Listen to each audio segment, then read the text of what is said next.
কোনো সমস্যা নাই, কনিমের পাশে আমরা দাঁড়াইছি 48 ঘন্টা। আচ্ছা কনিম, আমরা সাইমনের জন্য যে শেরপুর দিয়ে কাজ করছি। আজকে তুই কত সাইমন কই? সাইমনের জন্য হাত উঠে না কেন? সাইমনের জন্য হাত উঠে না কেন? আমি তোমার বলি, আমি আমার কি সাইমনের জন্য কোনো কন্ট্যাক্ট আছে?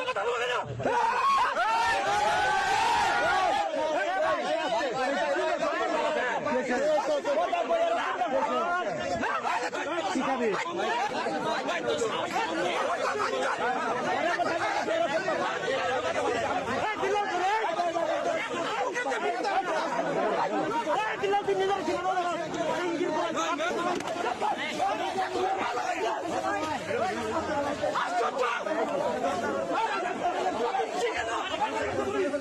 বেল্লাল ভাই আর নাসা ভাই এই দুজনের মধ্যে সিরিয়াসলি মারামারি শুরু হয়ে গেছে।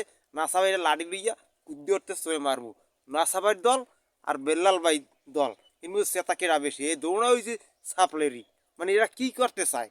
এরা শুধু সিরিয়াসলি আর মারামারি লইয়া দাফাইয়ে আছে শুধু। এখন কি বিল্লালে দেখাই দিব? বিল্লালে দেখাই দিব আপনার ডিউ কত দেখি। বিল্লাল তোমাকে দেখাচ্ছি আমি।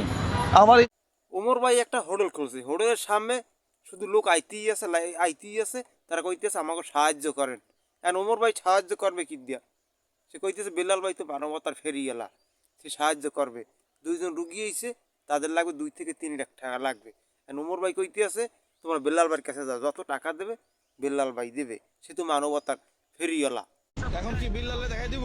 ইন্ডিয়াতে যাবে প্রায় 5 লাখ টাকা লাগবে। দেও তুমি যে এই যে একটা রুগীর কাছে গিয়ে বলো না জুয়েল ভাই সাহায্য করেন, উল্টা পাল্টা কথা বলিও না। আমার এই যে রেস্টুরেন্ট, এই যে রোজা ক্যাফে, আমাকে বলছে জুয়েল, ব্রেইনলেস জুয়েল বলছে যে 2 লক্ষ টাকা দেওয়ার জন্য, যে আমি নাকি সবসময় রুগীদের দেখাই দেই। জুয়েল এখন থেকে যতগুলো রুগীকে যত লক্ষ টাকার কথা বলবে, যত কোটি টাকা বলবে, আমি 300 বিল্লাল দিব। আমি নাকি তার রুগীর কথা বলি শেরপুরের কনিমিয়ার পাশে দাঁড়ানোর জন্য। সে একজন মানবিক মানুষ, সে অন্যের পাশে যদি আঙ্গুল দেয়, সো এইটা দেওয়া ভালো না। ভালো কাজগুলোর ক্ষেত্রে আমি তারে অফার করছিলাম এবং চ্যালেঞ্জও দিয়েছিলাম। এটা অনুরোধ ছিল, আগেটা চ্যালেঞ্জ ছিল।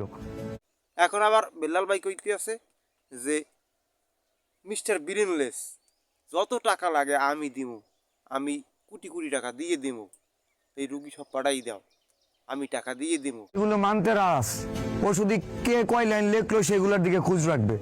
জুয়েল ভাইকে দৃষ্টি আকর্ষণ করছি যে রুগীর জন্য 2 লক্ষ টাকা চাইছেন, সাথে আপনি যে গাড়ি দিয়ে আসেন ওই গাড়ির গ্যাস খরচ সহ, ঠিক আছে, আপনি ড্রাইভারের বকশিস সহ, কারণ ড্রাইভারের ব্রেন নিয়ে চলেন, আমার মনে হয় খুব একটা বকশিস দেন না, ওই বকশিস সহ দিয়ে দিব। আপনি আগামী 3 দিনের মধ্যে আমাদের শেরপুর আসেন। মানে এদের মধ্যে কি শুরু হয়ে গেছে? বেল্লাল ভাইয়ের মধ্যে, নাসা ভাইয়ের মধ্যে, ওমর ভাইয়ের মধ্যে, এদের মধ্যে সিরিয়াসলি জগাজাগি শুধু লাগিয়েই থাকে। এরা হয়েছে সাপলেরি, এরা হয়েছে ব্রেনলেস। এদের মধ্যে শুধু সিরিয়াসলি জগাজাগি লাগিয়ে যাইতে আছে। ওদের নাসা ভাই লাড়ি লইয়া কুদতে যাইতে আছে, তোর একটা দিমু। এরা কি শুরু করে দিয়েছে আমি বুঝলাম না। যেদের মধ্যে জগাজাগি শুরু করে দিয়েছে, লাগালাগি শুরু করে দিয়েছে, ওদের ওমর ভাই কইতে আছে আমি আর প্রতিষ্ঠান খুলছি, আর আমি আর আসবো না, এখানে লোক আইতেই থাকে। আমি এই নিজ বমু, হ্যাঁ আমি পারি না। এদের মধ্যে শুরু হয়ে গেছে। এরা জগরাজাগির সিরি লাগালাগি, একজনের ছায়া আর একজনের ছবি দেখতে পারে না। যে ওমর ভাই বেলাল ভাই দেখতে পারে না, আবার বেলাল ভাই এবার নাসা ভাই দেখতে পারে না, আবার নাসা ভাই বেলাল ভাই দেখতে পারে না। এদের মধ্যে এখন এমন একটা কার সৃষ্টি হয়ে যাইতে আছে কল্পনার বাইরে। এদের কাম কি করতেন? টুইটার কিন্তু মোড়াইয়ে দিয়ে দেওয়া উচিত, কারণ এরা একটা কাউর, সমাজের কাউর হয়ে গেছে এখন।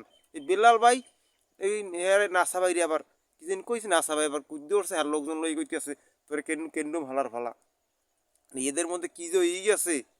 আর ওমর ভাই হে আবার খেপছে বেল্লাল ভাইয়ের প্রতি, টাকা তুমি লাগলে দিয়ে দাও। এদের মধ্যে এই 3 জনের মধ্যে যে কি একটা শেরপুরে কি হয়ে যাইতে আছে, দেখছেন যে কি করে ঘটনা ঘটাই দেবে, আর মনে হয় এই জিনেরা আছে।